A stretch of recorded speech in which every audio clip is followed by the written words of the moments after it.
I'd like to welcome everyone today to the discussion we're having, co-hosted by Middle East Institute and by MEI-NAPI out of Tunis, focusing on climate change and Libya.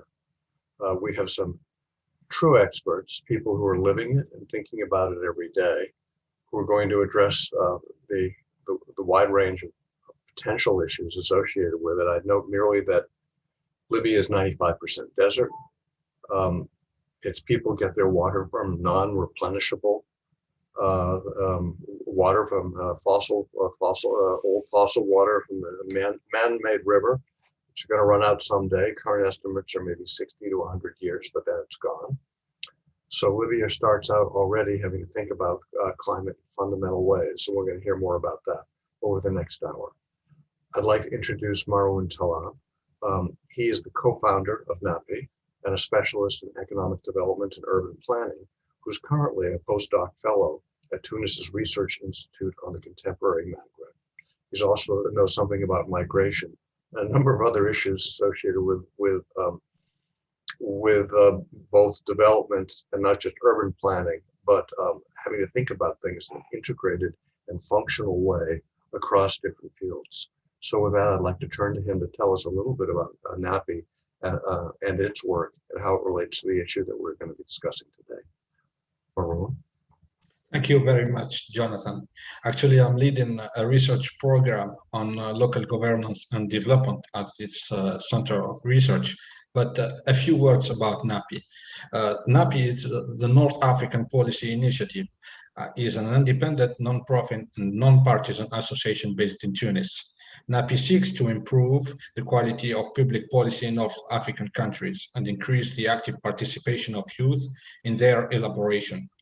MEI-NAPI fosters and supports the production of evidence-based research, the articulation of policy analysis and recommendation in excellent writing, their dissemination in 3 languages, which is the languages of North African countries, Arabic, English, and French, and their promotion through effective public communication and advocacy.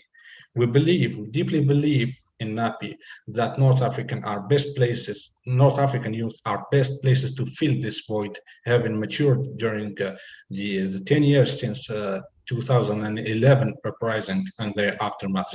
They are best placed to understand the changing context and its challenges and to propose solutions. Therefore, in MEI-NAPI, vision and objective are to foster civic and political engagement among youth, to boost the capacity and impact of most engaged youth, to produce evidence-based policy research and analysis, and to foster policy discussion at a local, national, and regional level. After this brief presentation of MEI-NAPI, I want to thank the MEI to partner with us in this series, which allows young Libyans to express their point of views on current issues. Among these issues, we were delighted to hear on May 18th the opinion of young Libyan activists, and for some of them, part of MEI-NAPI's first YPL program on the issue of migration. Today's roundtable issue is about environmental protection and climate change. It is thus necessary to contextualize these 2 aspects and relate them to the Libyan reality of 2021. 2 dimensions seems important to underline the reconstruction of the institutions, including those in charge of environmental protection, and the level of awareness of the population for these issues. These 2 dimensions thus appear to be highly linked to the legitimacy of speech. The institutional one, which is translated into policies, but also the legitimacy of civil society, whose historical mobilization for environmental causes is well known across the world. Hence the question, is this the case currently in Libya? On this note, and after this little introduction, I leave the floor to Jonathan to lead the debate with our participants. Thank you, Marwan. It's an important work, and bringing younger people together who are engaged is, I think, something that's likely to provide a way forward for Libya more broadly. I'd like to introduce first Waj Al-Sadi. He currently works as monitoring, evaluation, and learning manager for Kamanics. He was Libya's country representative for the U.S. Institute of Peace, supporting and coordinating its program in Libya. He has 10 years experience in civil society and capacity building. And he's been leading activities supported by the EU in Benghazi, run leadership courses for youth and NGOs, and is an absolutely passionate about civic activism, which is critical. He's established an organization called Califeral to raise awareness of environment and sustainable development, and holds a bachelor's degree in engineering. Like many Libyans I've met are got degrees in engineering, and it provides a great foundation from a great school, which is rising up from the ashes again, the University of Benghazi. So, Waj, I'm going to ask you the first question I'm going to ask everybody, which is, what are the main issues linked to climate change in Libya right now? Thank you, Jonathan. Thank you for NAPI and Middle East Institute for organizing this panel discussion, discussing one of the main issues that's not affecting the country, but also on a global level, which is climate change. With Libya, with the instability, issues like climate change, usually we do not raise awareness of on it, and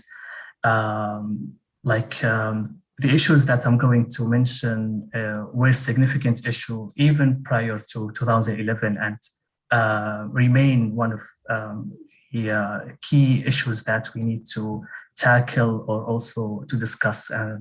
And the issues that I can think of is the land degradation and also desertification. As you mentioned in the beginning of this session, Libya is a vast country, but also the deserts and the lands that is suitable for activities like agriculture are limited. One of the other issues that I would like to mention is the declining water supplies and the reduced agricultural yields. And those issues are continue to be key issues that's related to climate change, and also what is imposing more pressure in it is the poor management of resources.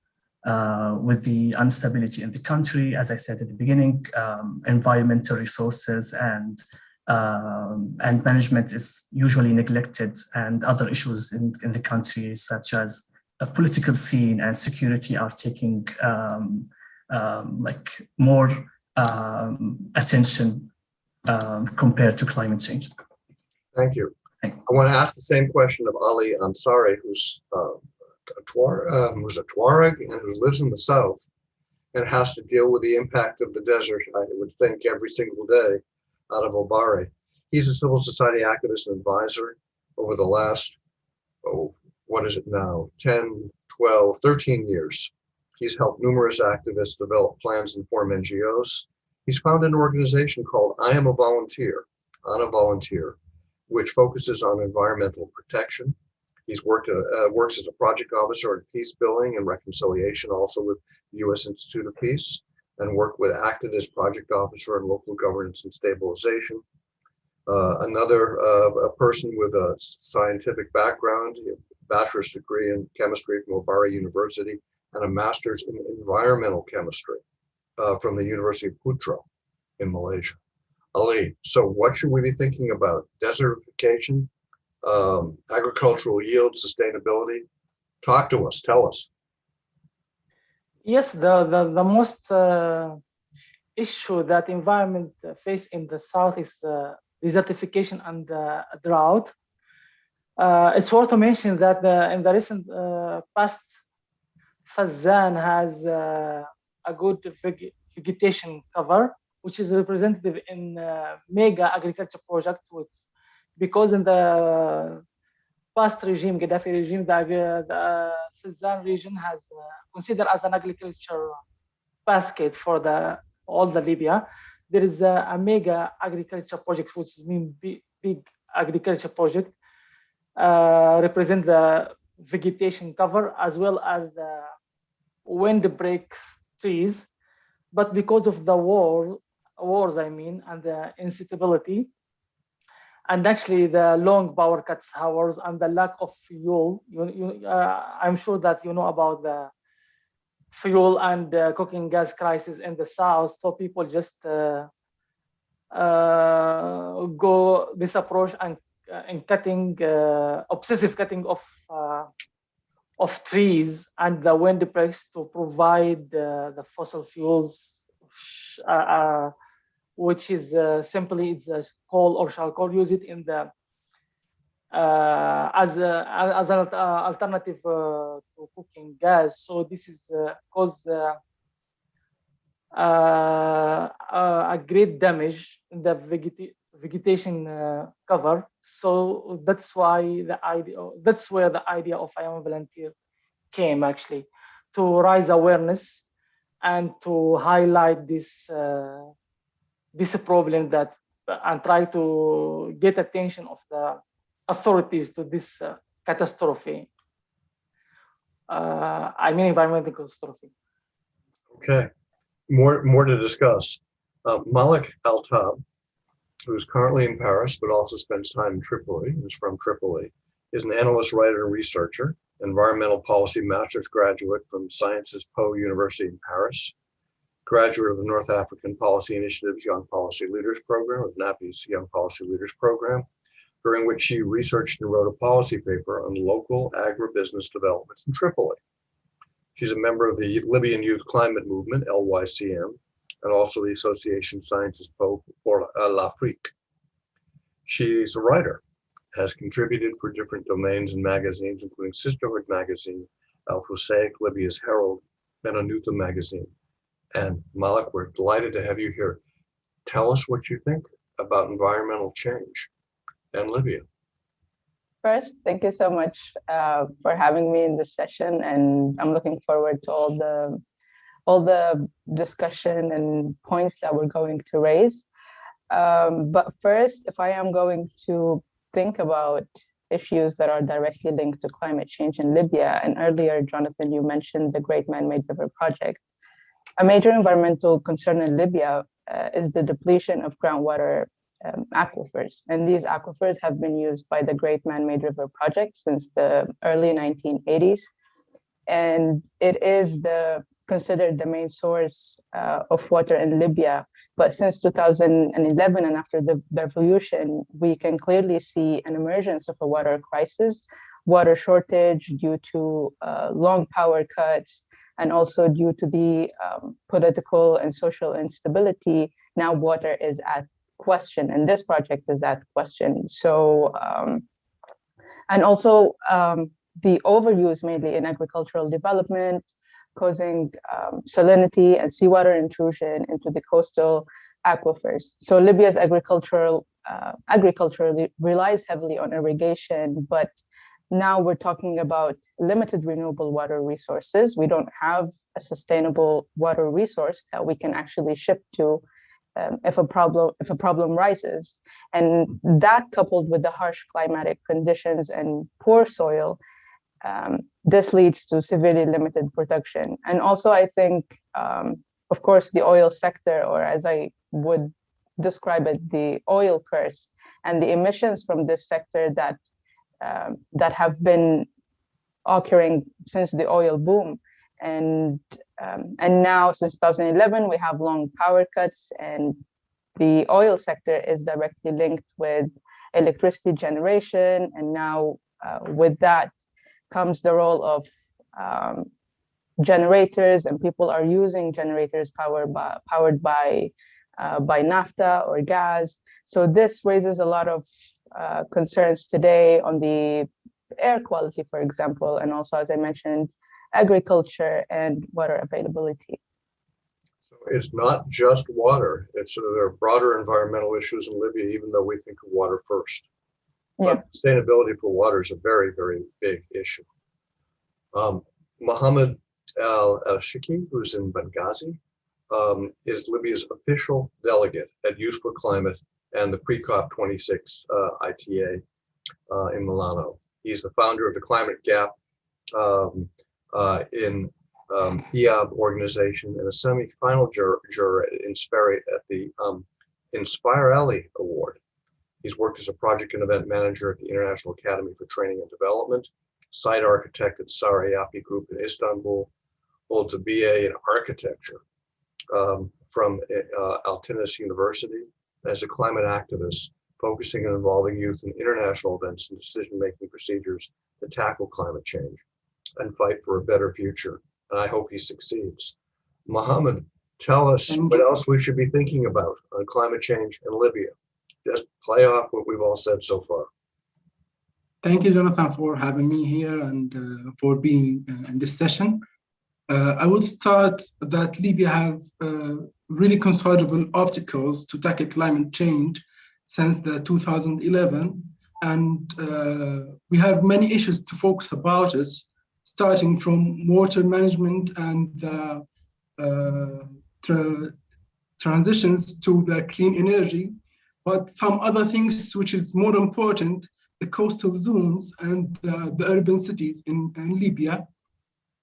As we live in country, as you said, 90% of it's desert. We had migration from, in the past, we had migration from the south to the north, where the most of the population are living right now.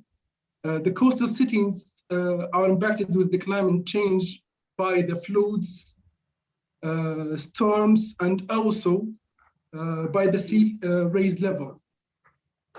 These things affected the most important cities in Libya and affected the life of people there, especially in Benghazi, where the sea level will be raised 0.2 meters within 10 years. Wow. Yeah, this is, as I'm living here in Benghazi, will be really a great increase in the sea levels, especially in the places near to the Sbikha, where the sea and these places are joined together. A lot of infrastructure are gonna be destroyed according to the flows of the sea and these things. The thing that I'm thinking right about now, in the past, the people come from the south to the north, searching for better life and avoiding the heat of the weather and searching for clean water in the north. But after this migration from the north, where are the people gonna go? As this infrastructure is gonna be destroyed. This is the things that the Libyan government, international community must have to work on it. And thank you so much. Thank you. You've raised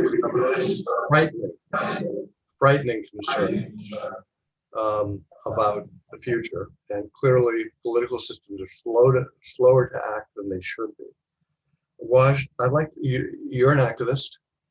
You founded and manage Chlorophyll, as I mentioned before. So given how slow governments can be to act, what can civil society do to get things going on the environment? Can you provide concrete examples or ideas of things that need to happen? Yes, sure. So the civil society have been doing an amazing contribution to a country like Libya in a transition phase and filling the gaps. And one of the issues is the environmental organization contribution to the environment. With Chlorophyll, we are focusing on the eastern region, since we are based in Benghazi, and we are focusing on El Jabal Akhtar region. Just to give you an example how important this region is, and what's called the Green Mountain in English. So the Green Mountain represents 1% of the country that has like a dense trees and forest. And it's under threats, and those threats are increasing due to the instability, and the governmental institutions cannot protect those areas. So the Green Mountain region has number of national park areas that under international protection, and for example, there we have two wetlands under Ramsar international agreements, which is Ain Shqiqa and Ain Zarqa. So in chlorophyll, we are trying to collaborate with other environmental CSOs that are based in the Green Mountain area. And by sharing experiences and by sharing best practices, we are engaging with the local community in that area. Because without engaging with the local community, they are not certainly that those projects or activities of planting trees to protect that area that will sustain. So this is one of the things that we are focusing on how to engage with the local community in the Jabal Akhdar area, and also to help restoring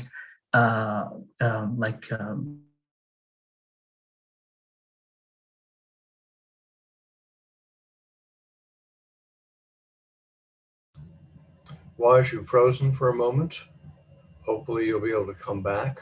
So I'm going to move right now, since you have frozen, to Ali, to talk about your experience as an activist, your advice to NGOs, and the work that you're doing in connection with civil society. And we can go back to Waj when he's back with us, but I think we'll just continue on from where we are. And I'd like to know in particular what difficulties you've encountered with authorities to try and sensitize them and the populations.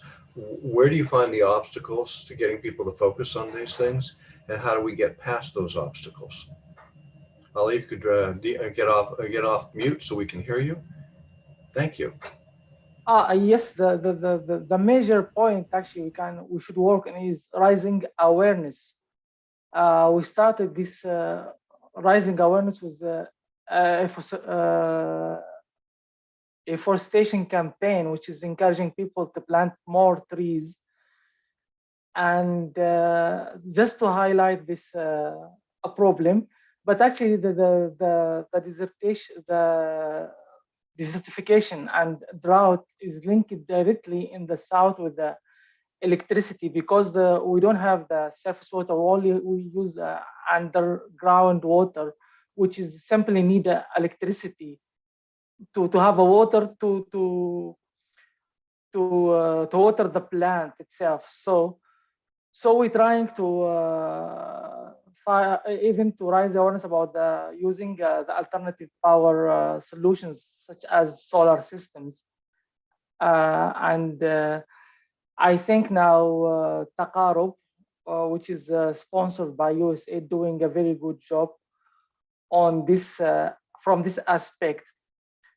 But to simply, we need to raise awareness to face this problem. And actually, in the South, urgent actions need to be taken to mitigate the climate change. Yeah, I cannot describe the size of the problem. I mean, it's really catastrophe. It's very big disaster in the South. So the drought actually lead to increasing in the food insecurity, because in the South, people, most of them are farmers, and the agriculture activities used to help in fighting the drought. Simply, we need to increase the agriculture productivity again to make people more active in the agriculture activities, and which is help them in even in the economic life. Now people totally depend on the hydrocarbon, I mean the oil sector, to get their livelihoods problem. I mean, to get their food and to live their life. Actually, they totally rely on the oil sector. But in the near past, they was actually more dependent on the agriculture activities. To summarize it again, actually, we need to raise awareness of the people and push the decision makers to take the environment problems in their consideration. through I am a volunteer team now. They have a project with NDI, which is trying to push the decision makers or the candidates to put the environment problems in their election campaigns. So in the few next weeks, I am a volunteer will do workshops and dialogues, trying to push the people to to push their candidates to make to put these issues in their election campaigns. So we are trying to play from different pillars on this problem. Thank you, Ali. I've seen this in the Middle East, in the Jordan River, where agriculture has both made use of water and also depleted water. And it's good to have the local sustainability, but it also, in the case of the Jordan-Israeli border, they wound up having to create a tripartite NGO of Palestinians, Israelis, and Jordanians to try and figure out how to get use out of the limited water in ways that each of the communities would find fair and which would be sustainable. In Haiti, to talk about the deforestation that you talked about earlier, the entire country almost the forest has been wiped out with all kinds of environmental damage as people have bit by bit used wood to create charcoal for heating because they had no alternative source for heating, and it's created massive environmental problems no one has figured out what to do with. This takes me to Malak, who has thought about this issue, I believe, in terms of the question of how do you use water? What about the competition between using it for business purposes, using it for agriculture, relying on it for drinking, and how do you make that sustainable, given the drawing on these ancient aquifers and the inability so far to develop any alternatives? So when we talk about water and how we link it with businesses, it's important to understand that when we consider short-term business interests, we have to align that with environmental protection. So for any business today, they must assess their impact on the environment. And this means that it's important to involve environmental practices in these businesses, whether they are directly linked to environmental protection or not. But when we talk in Libya, it's essential by all means for every sector or business to keep in mind that they must understand what kind of impact they have on the environment, and they have to have an environmental policy in the business plan that they have, and also to adopt certain practices. So raising awareness has been mentioned in this discussion, and I believe it's essential in many terms, in terms of recycling, reusing, what kind of environmentally friendly practices we can adopt today in Libya. So when we talk of short-term businesses, when I did the policy paper with MEI-NAPI, I focused on developing an agribusiness model on a local level, because when we think of agriculture and how much it consumes water in Libya, it consumes over 80%. So this is a huge percent of how much water the sector needs. But in comparison to how much the sector contributes to the GDP, it's considered very low. I mean, agriculture only contributes to about 2 to 3% of the total GDP. So this shows how much the sector has been consuming water, but developing an agribusiness model on a local level based on the region. And when I focused on Tripoli as a case study, given its economic importance and also the high population that it has, and the ongoing activity as well, talking to farmers and understanding what kind of practices they do, and also how everything is linked together. For example, many farmers don't really have an understanding of how much water they consume. They would just consume water because it's available and it's easy to have, but they don't understand, for example, seawater intrusion in this case, and how it impacts their crops, for example. So it's important to understand that an agribusiness model doesn't only have to be linked to a short-term business interest, but rather how we can protect the environment and reduce the amount of water we use in a sustainable manner.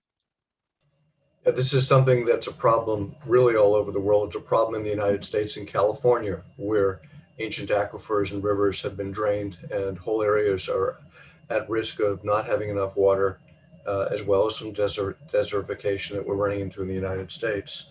There's also the question in urban areas on how water gets wasted, as infrastructure is sometimes not kept up properly, which raises a question for me that I'm going to turn to Mohammed to ask, which is how can environmentalists work with businesses so that when they build in ways that comply with modern environmental standards and are efficient for all environmental purposes. A separate one that I'm thinking about is water loss through old infrastructure, and how Libya can start spending its resources to save water and not waste it. If you could address either of those issues, Mohammed, I'd be very grateful. But you're on mute, and we're going to need to hear your voice.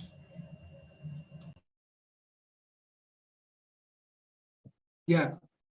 By looking to the crisis facing the world right now, the increase in the carbon free emissions is extremely high. And according to the UNDP Environment Program, 70% of the pollution is coming from the cities and building construction, and also the buildings in the world contribute half of the energy expenditures.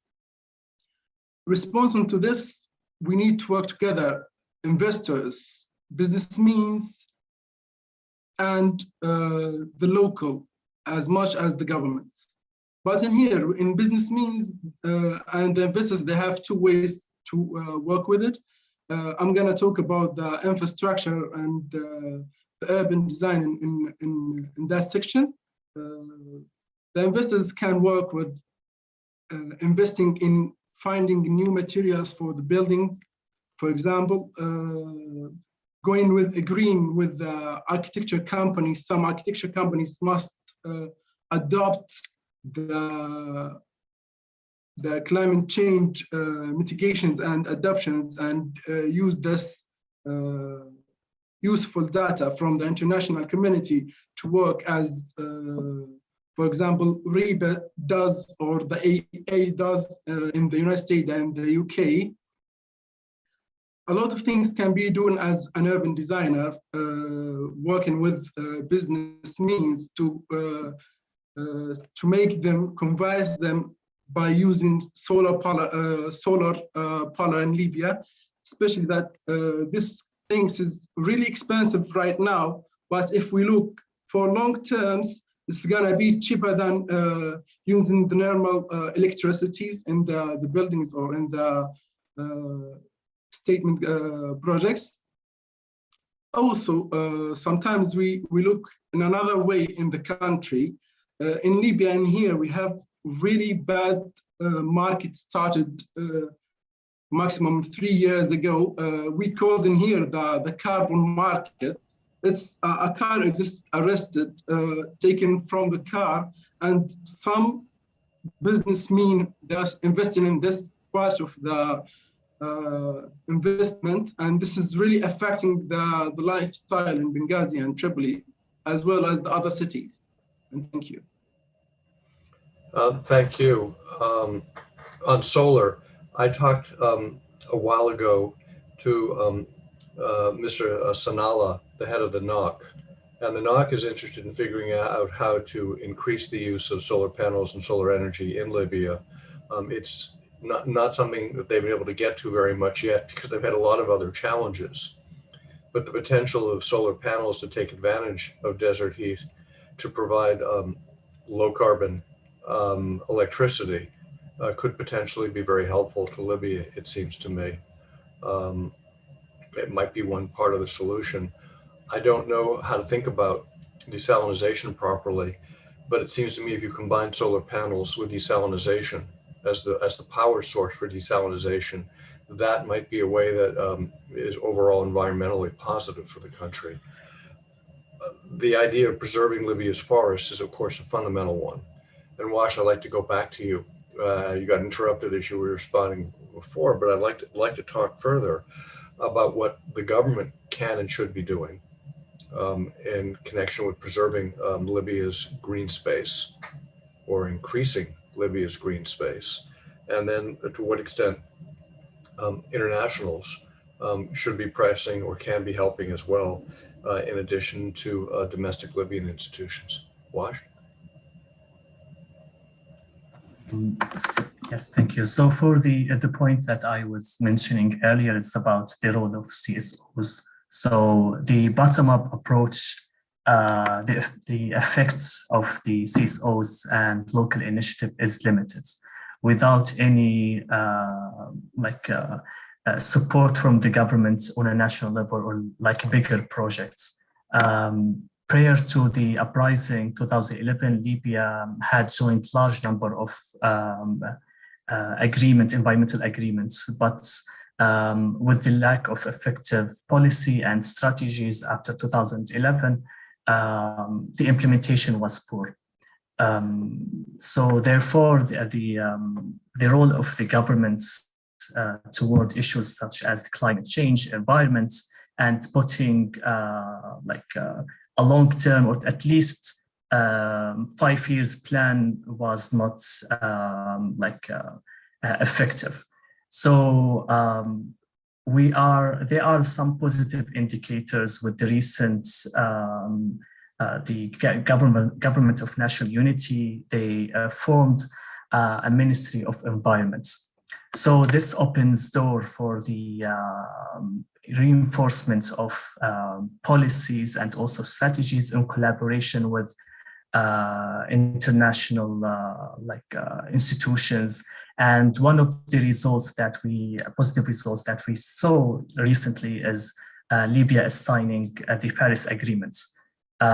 So this kind of steps are needed, and the governments, with this, the Ministry of Environment, taking steps, coordinating with the relevant international NGOs or institutions, and supporting the local initiatives, because the local initiatives and the CSOs work on the ground is not effective and it's not enough without the government making sure that there are policies implemented to be implemented. There are strategies that will be taken, at least plans for what my colleagues mentioned. There are a lot of issues that we are facing, and there are also a lot of opportunities in Libya.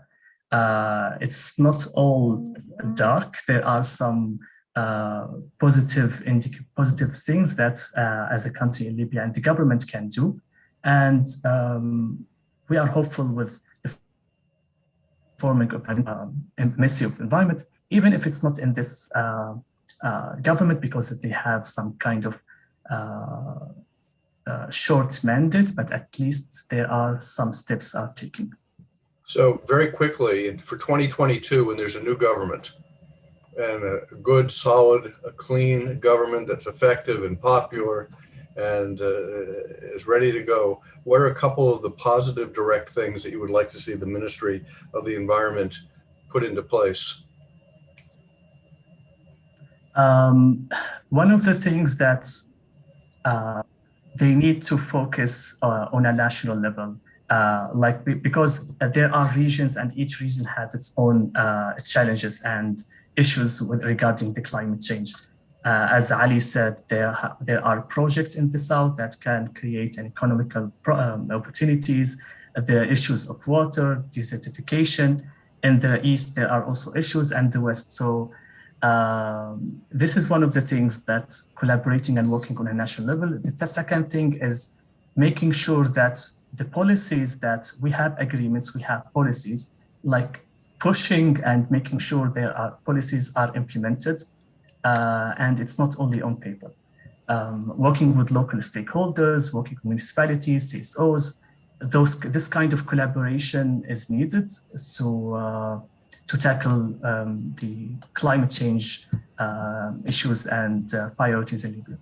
Thank you, Waj. Ali, in the South, what can we do for the South most quickly? What are the urgent things that the government could be doing?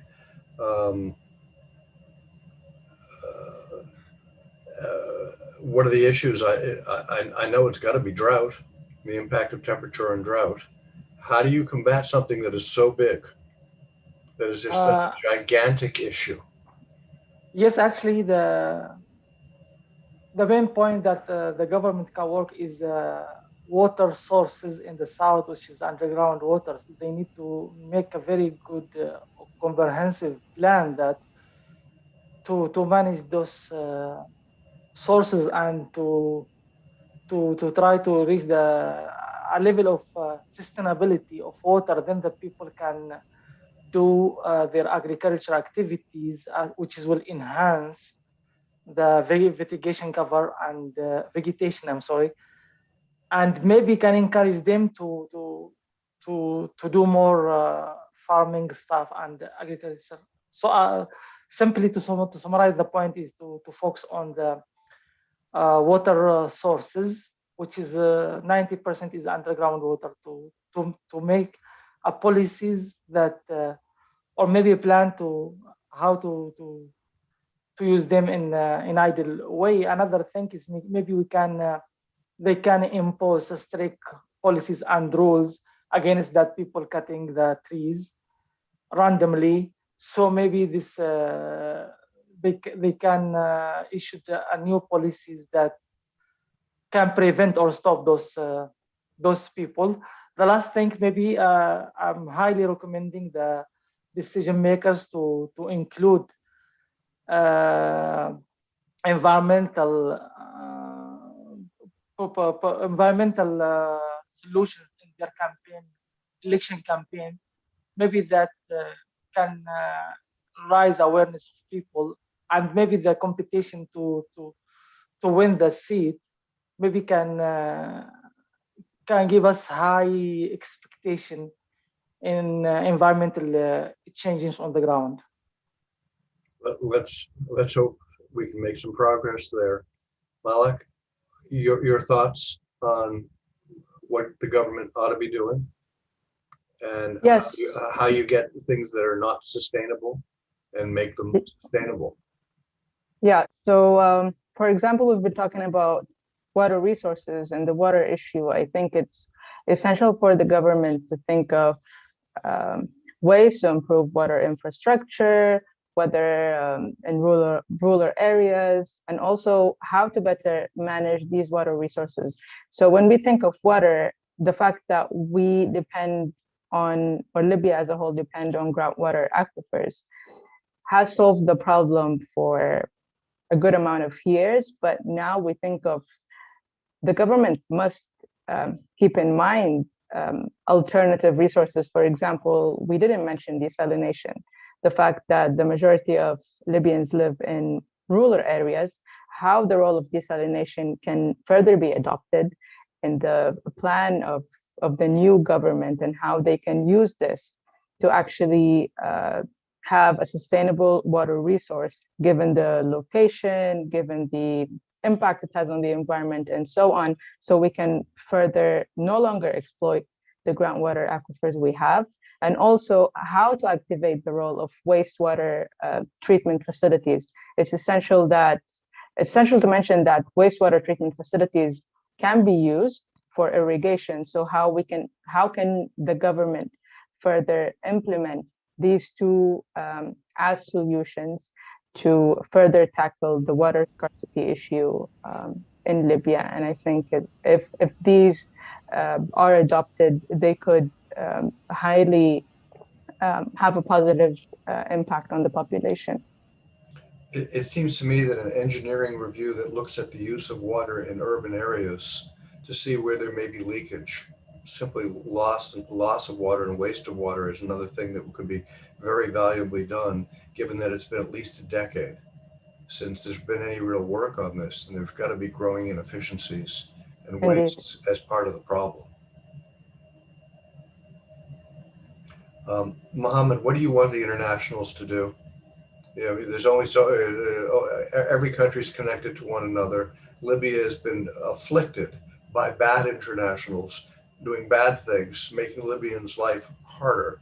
But it's also from time to time been helped by people from outside. How would you like to see the interplay between international groups and governments and the Libyan government and the Libyan public? And if you put yourself off mute again so we can hear your voice. Thank you. I'll go on mute so you don't hear mine.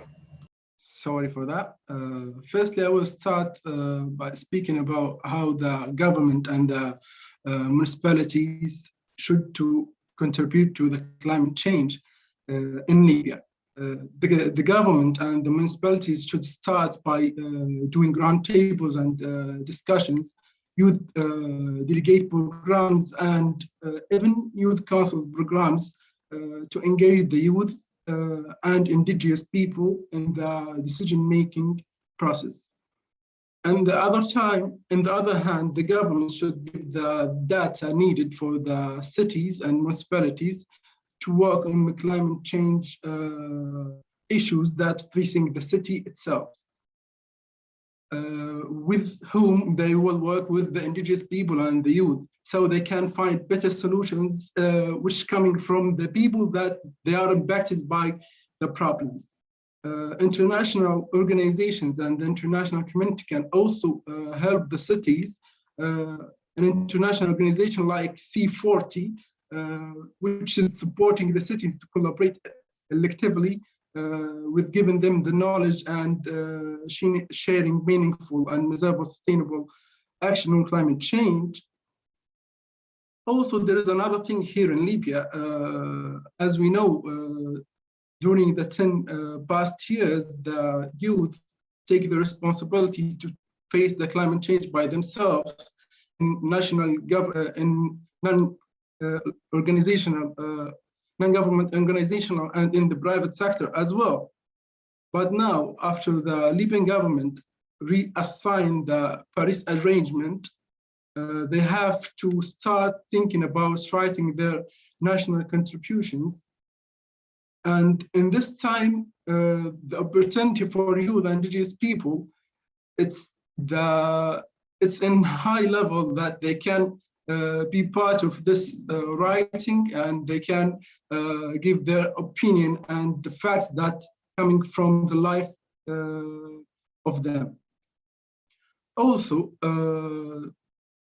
by giving the youth the opportunity, we can find a better leaders for our future, especially that the international community is starting to acknowledge youth to be a part of their policies and decision makers. For example, the YOUNGO, which is the youth consistency of the UNCCC, establishing the youth conference, the conference of youth 16, which is gonna be held in Glasgow before the COP 26 30 days. Also, as I'm a member of Youth for Climate, Youth for Climate is a part of the pre-COP 26 in Milano, where 400 youth delegates will be participated to sharing and discussing the agenda of the COP26 with the ministers coming from 40 countries. This must ignore our governments to take an action, especially with the youth and indigenous people, which they will be the most affected part of the country. And thank you so much. I think the international standard setting and the energy that comes from international conferences and having people meet together can be significant. But I still worry about the leadership of Libya being ready to start taking concrete actions And I'm wondering whether it needs to come at the local, how much of it needs to come at the local level as opposed to at the national level. Because while the national level can set priorities and can provide funding, on the ground it doesn't always have capacity to do very much. The one institution that seems to me to have the most capacity that I've seen in Libya is the NOC, because the NOC has to produce the oil every day. And so when pipes get broken or vandalized or shut down for a while and there's buildup, they send the engineers out to fix it.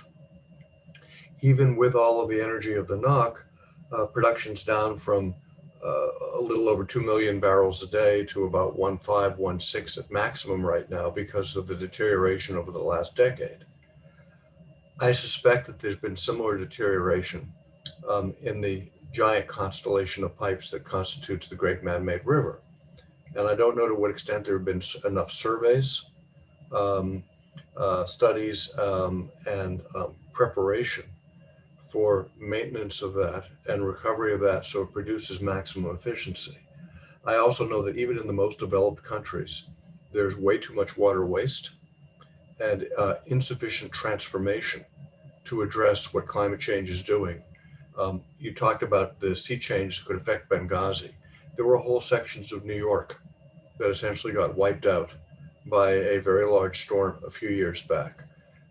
People died, property was destroyed, it was massive, and it didn't involve yet a major change of ocean levels, but that's going to happen. So the challenges for Libya in the years to come are really going to be very, very substantial. And the question of how Libya organizes as a society, as well as how its government organizes in order to address this at every level of society, at every level from top to bottom, is a great question. In the Biden administration that's come in the United States over the past few months, President Biden appointed 2 separate people to coordinate our U.S. efforts. He appointed former Secretary of State John Kerry, who was my mentor and boss.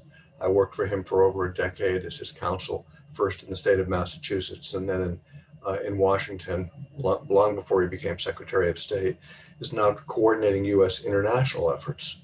We have a separate domestic coordinator as well, who's there to help develop technologies, get local governments and business sectors all engaged. So we have 2 sets of governmental mechanism trying to get everything into gear. It's not going to be enough.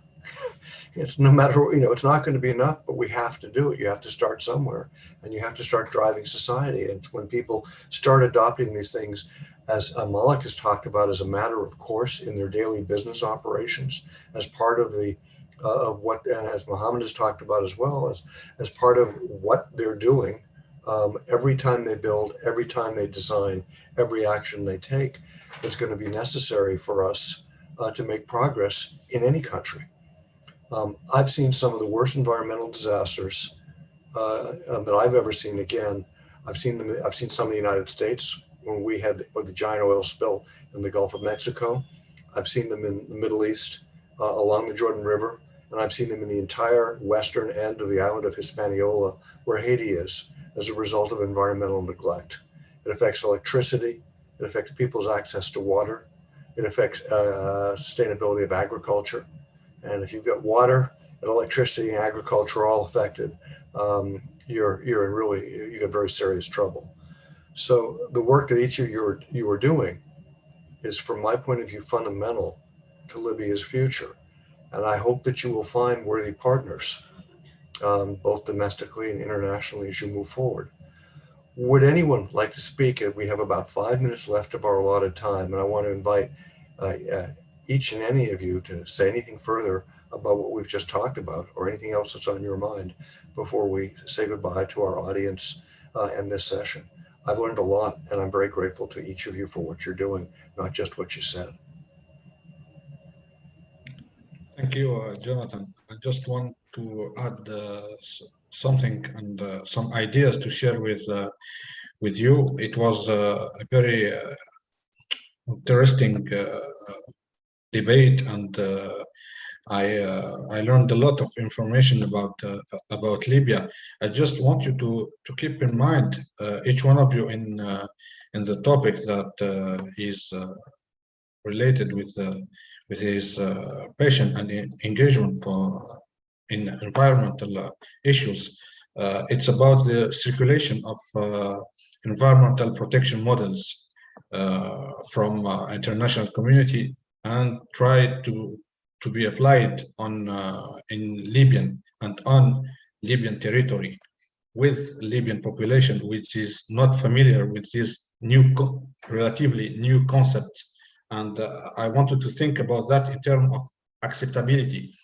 Acceptability for the population to be, for example, in the case of the Green Mountain, to be their access to be restricted to use a territory that belongs to us. We have to keep in mind the tribal base in Libya and historical family use of this forest.